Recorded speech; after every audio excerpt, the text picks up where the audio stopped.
Aisha arrived at her new school with cautious steps, as if testing the ground before moving forward. The imposing building, the wide hallways, and the shine of perfectly pressed uniforms created an intimidating scene. She carried only a simple backpack, a pair of large glasses, and a curious yet uncertain gaze. Every detail around her seemed to announce that everything here was different from what she was used to. From the very first moment, she felt that everyone already knew each other, and that she was just the new girl in the story. The oversized glasses hid part of her face, as if they were a shield. The loose clothes hung on her body in an almost careless way, not following the style of the other students.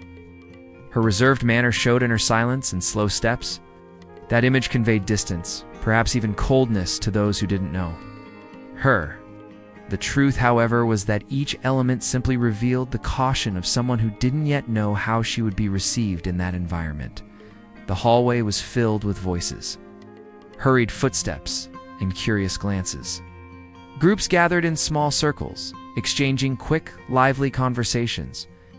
Aisha walked past them as if she were invisible, although behind her glasses, she could feel the presence of eyes following her. There were no warm smiles or invitations to join, and only the feeling that she was crossing into a space that already had its own rules. During the break, she felt watched from a distance. Some students would pause their conversations for a moment to look in her direction. Others, more discreet, would say something softly and keep talking. Nothing was said directly to her, but the atmosphere made it clear that her presence had not gone unnoticed. It was as if every movement of hers was being analyzed, compared, and in some way judged. The environment, although beautiful and organized, had a formal air. The classrooms were spacious and bright, and the walls displayed framed photos of past events, all showing smiling faces. Aisha's eyes wandered across each image, as if searching for clues on how to fit into that place. It was a setting where everyone seemed to already have their place. She was still searching for hers. When she entered the classroom, she chose a seat at the back, near the window. She placed her backpack on the floor and took out only what she needed for the lesson. She didn't try to start a conversation with anyone. The sound of chatter around her mixed with the noise of the door closing behind the teacher, but she remained quiet, carefully observing everything. During the first lesson, she stayed focused on the content, jotting down what she thought was important. Although the teachers seemed welcoming, she didn't risk asking questions or making comments. She preferred to listen, understand the dynamics, figure out how to interact without drawing unnecessary attention. At the end of the morning, she walked to the courtyard to wait for the dismissal bell. She chose a bench far from the others and watched the groups that formed. Some students laughed loudly. Others seemed to be working on assignments together. She remained there alone, feeling that this first day was far from simple, but that she hadn't yet revealed who she really was as she packed her things to leave. She noticed a few more curious glances in her direction. She didn't know if they were looks of interest, strangeness, or mere curiosity. She simply stored that moment in her mind, not imagining that in the future, those same glances would carry a completely different meaning. Aisha spent her first day trying to navigate this new environment. Each classroom had its own rhythm, and each group of students seemed to have its own code of interaction. As she walked from one class to another, she noticed how conversations appeared and faded quickly, as if there was always something more interesting happening elsewhere. She remained silent, keeping her eyes down. It was a constant effort not to draw attention. In interactions, her voice was barely heard. It wasn't a lack of words, but the uncertainty of how they would be received. Some students exchanged quick greetings. Others simply observed her. The soft giggles in the background didn't go unnoticed. At times, Aisha couldn't tell if they were about her or not, but the effect was the same. A weight in the air in one of the classes. A group of students made disguised comments, mixing mockery with curiosity. They weren't direct insults, but enough to make her uncomfortable. Sitting in the corner of the room, she avoided any reaction that could feed into it. Her focus was on staying attentive to the lesson, but deep down, she was counting the minutes. Until the bell rang, the teachers seemed aware of the new student's presence. Some asked short questions to include her, discreetly praising her answers. But instead of using this to stand out, Aisha pulled back. The fear of becoming a target was stronger than the desire to show her skills. Caution guided her every move, as if each word had to pass through a filter before being spoken. During the break, she chose a table far from the others in the cafeteria. The smell of food mixed with the sound of animated conversations. From a distance, she saw groups laughing loudly, sharing jokes and stories. Isolation wasn't comfortable, but it was predictable, and predictability was what she sought at that moment. Looking down, chewing slowly, avoiding eye contact, a ritual of self-protection in the courtyard. A light breeze moved the leaves of the trees. Aisha walked slowly, pretending to observe the space while listening carefully to the sounds around. She heard her name whispered by two passing students, followed by giggles. She didn't react. She kept a neutral expression as if nothing had happened. But the words kept echoing in her mind, even as she tried to distract herself. During a group activity, her struggle to fit in became clear. She was the last one to be chosen, taking the seat that was left. Her classmates did the work without, including her much in the discussion. Aisha participated only when someone looked directly at her, and even then, briefly. It was as if she was physically present, but invisible to the interactions. The clock seemed to move slowly that first day. Every class, every break, every change of room felt like a silent test. Deep down, there was a mix of fatigue and relief as the end approached. She only wanted to get home, far from those looks and comments that, though subtle, weighed more than she had expected. When the final bell rang, Aisha packed her things and walked to the exit with firm yet discreet steps. The day had ended, but it left behind a series of small memories that would shape how she faced school from then on. Unknowingly, every detail of that quiet beginning was setting the stage for what was about to happen in the days ahead. Bianca was the center of attention in the hallway. Tall, with a confident posture and a calculated smile, she led a group of 3 girls who seemed to move in perfect sync. Always in immaculate uniforms and wearing designer accessories, they radiated the confidence of those who knew they held social power at school. When Aisha walked by, Bianca and her friends paused their conversation just to look her up and down. The first words were spoken as if commenting on something insignificant. A joke about the large glasses, a remark about the loose clothing. The tone was light enough to go unnoticed by teachers, but sharp enough to hit its target. Aisha kept her eyes down, pretending not to hear, though each phrase stayed with her. In the following days, the pattern repeated itself. Giggles would surface whenever she passed by the group. The words stopped being indirect and began to target personal aspects, her accent, posture, and way of speaking. Ow. Nothing was said in front of everyone, but there were always enough witnesses. To make the message clear, the popular girls group had a habit of positioning themselves in strategic spots by the classroom entrance, near the cafeteria door, or along the path to the courtyard. It was impossible to pass without noticing their presence. There was always an evaluative glance, a whisper followed by muffled laughter.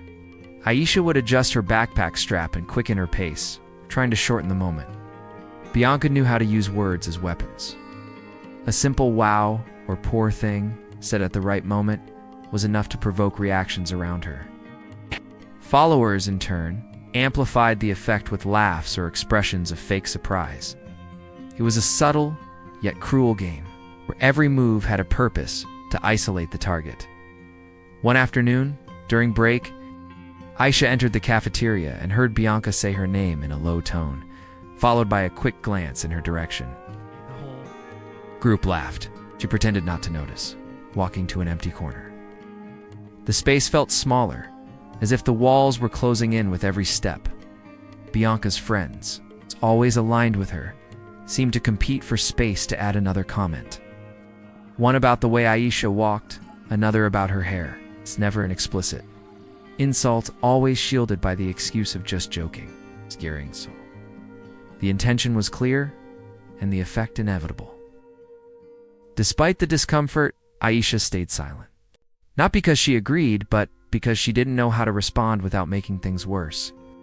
Each encounter with the group was another test of how much she could endure without showing weakness. At the end of each day, she left school feeling she carried more weight than she had brought in the morning in Bianca's eyes.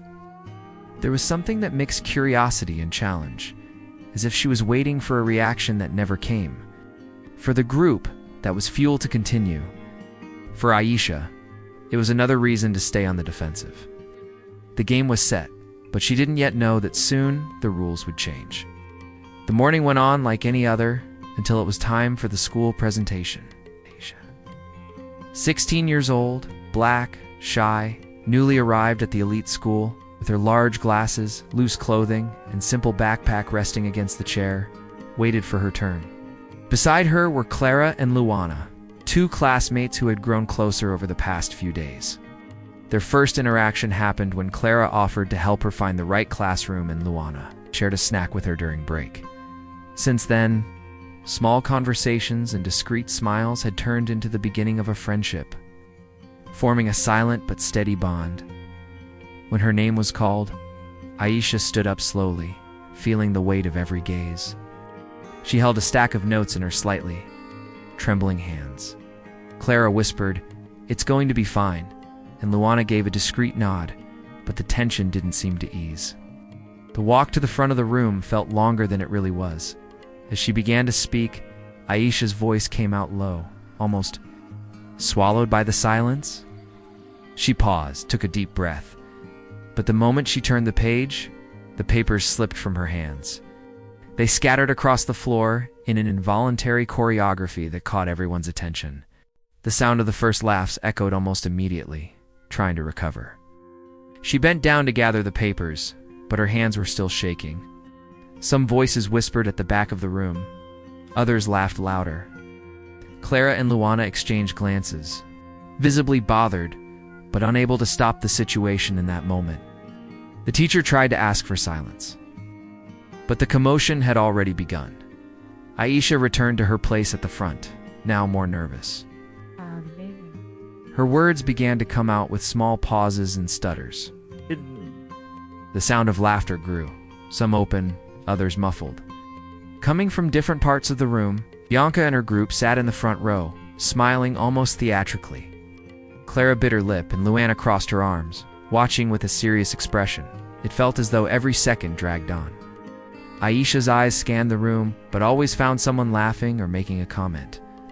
She tried to keep her focus on the notes, but the letters seemed jumbled. The environment, once merely intimidating, had now become hostile. Clara leaned forward, as if to intervene but knew it had to end naturally. When she finally finished speaking, there was a brief silence, followed by lukewarm applause. Some clapped out of obligation, others didn't at all. Aisha quickly said thank you and returned to her seat, feeling the weight on her shoulders. Clara and Luana made space for her to sit between them, keeping others from approaching the rest. Of the class went on, but Aisha could hardly pay attention. The scenes from the embarrassing moment replayed in her mind like an unwanted film. Clara touched her shoulder discreetly, and Luana whispered, "They don't know what they're missing." Simple words, but filled with genuine support. That day, as she left school, Aisha walked between Clara and Luana. Even in silence, there was an understanding in the air. The embarrassment still stung, but for the first time, she didn't feel completely alone. She had no idea these two new friends would become essential for what was to come. At home, Aisha found a quiet refuge. Away from the stares and whispers, she set aside her large glasses, let her shoulders relax, and breathed more freely. In her room, the guitar resting in the corner was her constant companion. Since she was little, writing lyrics and melodies had been her way of putting into the world what she couldn't say out loud. Clara and Luana still didn't know about this side of her, but Aisha didn't imagine that could change anytime soon. That afternoon, sitting on her bed, she scribbled verses into a worn-out notebook. Each line seemed like a piece of memory turned into music. The words carried deep emotion, and the gentle sound of the strings completed the intimate atmosphere. Outside, the sun was setting, painting the room with golden tones, as if the moment were a secret between her and the walls. A few days later, during art class, the teacher asked the students to explore personal talents for a special project. While everyone shared ideas out loud, Aisha stayed silent, pretending to jot something down. Clara noticed and quietly asked if she had any hidden skills. Aisha gave a shy smile but didn't answer. The teacher, however, had already noticed something different about her. A few days earlier, walking down the hallway, he had heard a soft voice coming from the music room. Following the sound, he found Aisha playing guitar and singing, unaware she was being watched.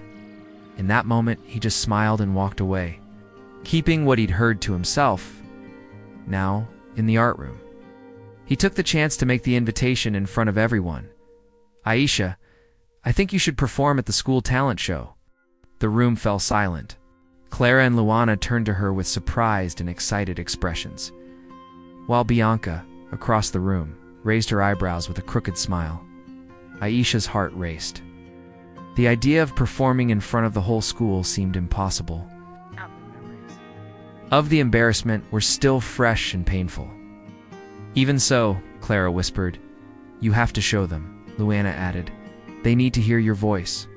The words echoed, mixing encouragement with a responsibility Aisha wasn't sure she wanted to take on. On the way home, the subject wouldn't leave her mind.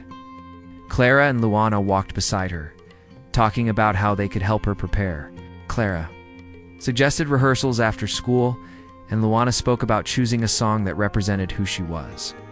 Aisha just listened, without agreeing to anything, but with a small spark of curiosity lighting up inside her. Back in her room, she looked at the guitar, leaning against the wall, and at the notebook on the desk. Her friend's words mixed with the memory of the teacher hearing her music. She played the first notes of a song. It wasn't finished yet and felt something different. The possibility of turning fear into strength. That night, Aisha fell asleep imagining what it would be like to be on stage. Have the courage to accept the invitation, but the idea had already been planted. And like a seed, it was beginning to take root, even if she wasn't yet aware of it. The invitation to the talent show echoed in Aisha's mind like a song she couldn't stop hearing. In the following days, Clara and Luana didn't let the subject fade. They talked about rehearsals, repertoire, and even outfits, always trying to convince her. But for Aisha, the memory of the embarrassment from her previous presentation was still a hard obstacle to overcome. The idea of stepping onto the stage with nowhere to hide felt terrifying. One rainy afternoon, Aisha walked home more silent than usual. Clara and Luana stayed behind at the school gate, waving and repeating that they believed in her. When she entered, she was greeted by the smell of cake coming from the kitchen. She sat at the table with her grandmother, who watched her in silence for a few moments before asking, "What's going on, my girl?" Reluctantly, Aisha spoke about the invitation and her fear of exposing herself again. Her grandmother listened attentively, slowly stirring tea in her cup. When she finished, the answer came calm but firm. "Do you think fear is bigger than your truth? Because your voice isn't just for you, it's for the world." The words lingered in the air, heavy with meaning. Her grandmother began to talk about her own past. She told stories of when, as a young woman, she faced prejudice to be able to study and work. She recalled the times she was underestimated, and how even then, she learned to turn every look of disdain into fuel to keep going. Aisha listened quietly, absorbing every word. When she finished, her grandmother held her granddaughter's hands and said, "The stage is not just a place, it's a space where you decide whether to hide or to be seen. Sometimes you have to let yourself be seen." Aisha felt her heart tighten. For the first time, she began to consider that maybe singing could be more than just a hidden talent. In the following days, Clara and Luana kept encouraging her, now with a glimmer of hope as they noticed Aisha was less closed off. They even brought her printed songs to choose from and recorded a few reference videos to inspire her. With each conversation, the wall she had built seemed to lower a little. Finally, one afternoon, sitting together in the library, Clara asked directly, "So are you going to do it?" Aisha took a few seconds before answering, looked at her two friends, remembering her grandmother's words, and said, "Yes, but with one condition. I'll perform without my glasses." The three exchanged surprised looks and knowing smiles. The rest of the afternoon was spent planning. They chose the song, set up a rehearsal schedule, and even imagined what the outfit would be like. For Aisha, the decision to take off her glasses on stage wasn't about appearance, it was about showing herself completely, without barriers. Clara and Luana understood that immediately. As she lay down that night, Aisha felt a mix of fear and excitement. She knew there would still be days of insecurity before the event, but now there was a clear goal ahead. And for the first time, she herself had chosen not to hide. The day of the event arrived filled with anticipation. Since early morning, the school was buzzing with students moving around the auditorium, adjusting lights, sound, and decorations. Aisha, 16 years old, black, shy, newly arrived at the elite school, with her large glasses, loose clothing, withdrawn posture, and simple backpack, arrived accompanied by Clara and Luana. The two friends stayed close, helping her carry materials and keeping the mood light. Even so, her nervousness was clear. Backstage, the atmosphere was hectic. Musicians were tuning instruments, dancers rehearsing final steps, and teachers giving instructions. Aisha watched everything in silence, her heart racing each time the stage appeared in the corner of her vision. Clara adjusted the music list while Luana checked if her microphone was working. In the middle of preparations, Clara and Luana overheard a strange conversation, hidden behind a set piece. They noticed Bianca and her friends talking about cutting Aisha's microphone during the performance. One of them held a phone, recording their laughter and malicious plans. Clara quickly grabbed her own phone and began filming, exchanging serious looks with Luana. They waited until the girls walked away before going to Aisha, still backstage. They showed her the video and explained what they had heard. Her shock was immediate. Aisha felt a knot in her stomach, cold sweat beginning to drip from her palms. The stage was already intimidating enough. Now there was the threat of a planned humiliation. Even so, decided not to tell the teachers right away. Clara and Luana agreed to stay alert during the performance, ready to act if necessary. If anything happens, we'll expose them right away, Luana said firmly. Aisha tried to smile, but her anxiety wouldn't let her. When her turn came, she walked onto the stage slowly. Without her glasses, she felt vulnerable, yet more determined.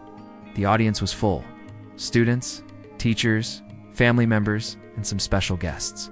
She took a deep breath, positioned the microphone, and began to sing. She had barely completed the first note when the sound was cut. A murmur ran through the audience. From the back of the auditorium, muffled laughter echoed. Bianca and her friends sat together, exchanging satisfied looks. Before the tension could rise further, the image on the big screen suddenly changed.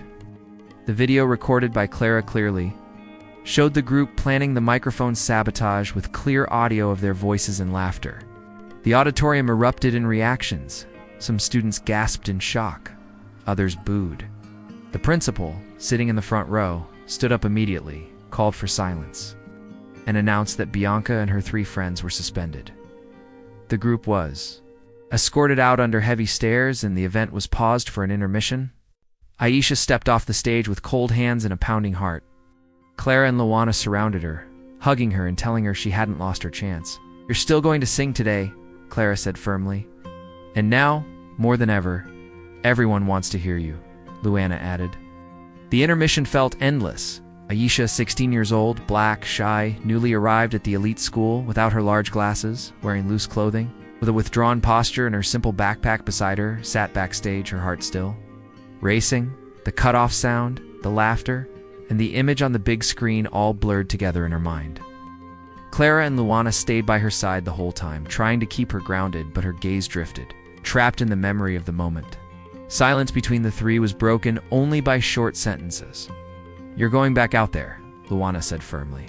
Clara nodded, adding, "Now everyone knows what happened. You have the chance to turn this in your favor." But Aisha could barely respond. Shame still outweighed any argument. Inside her, 2 voices fought for space. One told her to leave, to avoid further humiliation. The other, quieter, reminded her of the promise she had made to herself not to hide anymore. The problem was that, in that instant, fear felt heavier. She stared at the floor, feeling that every second of indecision pushed the stage further away. Clara crouched in front of her, holding her hands. If you quit now, you're giving them the victory, she said, looking directly into her eyes. Luana added, you don't have to prove anything to anyone, but if you do this, you'll show who you really are. Aisha took a deep breath, but the lump in her throat remained. The sound of the audience returning to their seats reached backstage. Rushed footsteps, voices blending together, chairs scraping the floor. It was the signal that the break was ending. Aisha closed her eyes for a moment, trying to picture herself singing without mistakes. But the clearest image was still Bianca laughing, Clara and Luana exchanged a quick glance and decided to take a more direct approach. Here's the plan, Clara said. You don't need to think about the whole audience, just think about us. Look at us and sing as if it's only for us too. Luana smiled, backing the idea. And if you mess up, we'll mess up with you. Those words seemed to pierce the bubble surrounding Aisha. The thought of turning the stage into something smaller, more intimate, started to make sense. She took another deep breath, this time more slowly, and adjusted her posture. Her hand was still trembling, but there was something new in the way she held her backpack. Clara grabbed her hand and pulled her up. Luana moved to her other side, as if forming a barrier against anything coming from outside. As they stood, Aisha let out a long sigh. She said nothing, but the look she gave her friends said she was ready to try.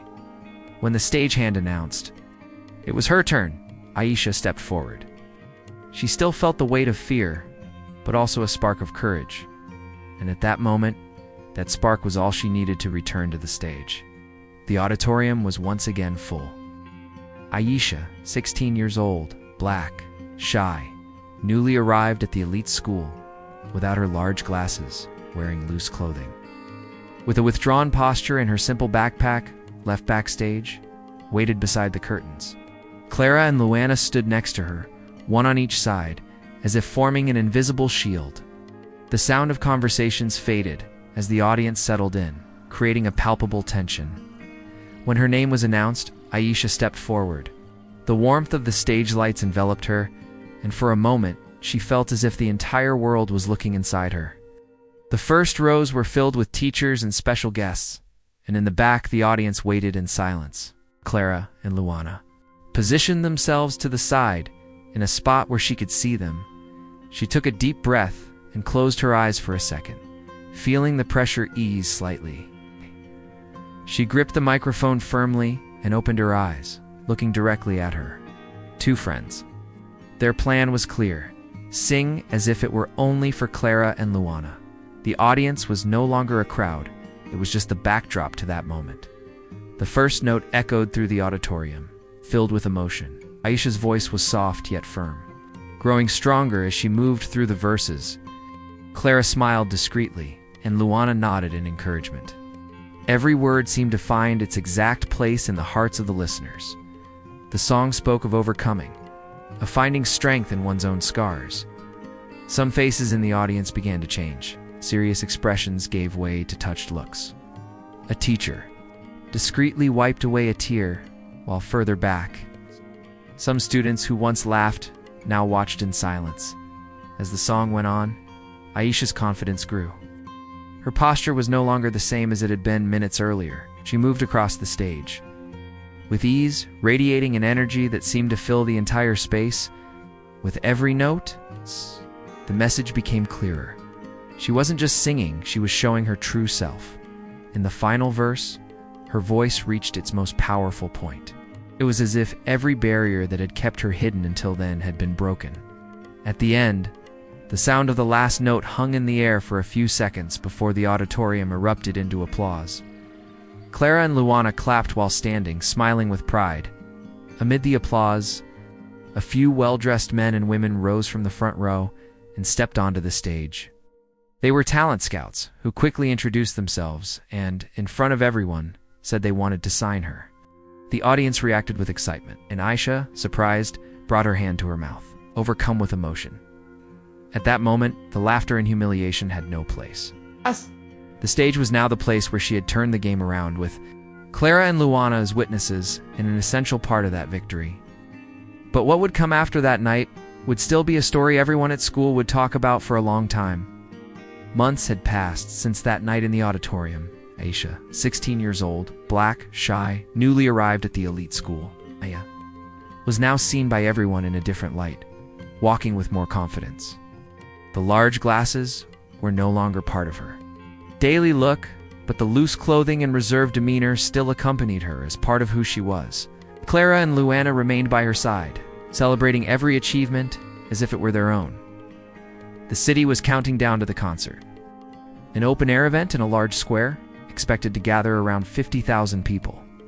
Billboards displayed Aisha's face, now associated with courage and resilience.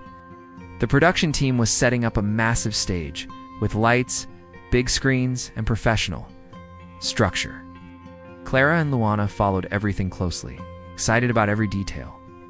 On the day of the show, the energy in the air was almost tangible. People of all ages gathered, some with posters, others wearing shirts with empowering phrases. Aisha, backstage, wore an outfit that combined comfort with stage presence, loose yet stylish clothing, and discreet accessories. She held the microphone firmly, feeling both the weight and privilege of that moment. When she stepped onto the stage, she was greeted with deafening cheers and applause. The lights illuminated every detail, and the sound echoed throughout the square. The first song began. She sang with the same emotion she had shown in the auditorium months earlier, but now with the strength of someone who knew she had conquered both internal and external battles. Between songs, Aisha paused. She looked at the crowd, took a deep breath, and began to tell her story. She spoke about her first day at school, about the laughter, the humiliations, and about the moment she almost gave up. People listened in silence, some discreetly wiping away tears, others holding the hands of those beside them. She then launched her anti-bullying campaign, showing on the big screen messages of support and information on how to report and help victims.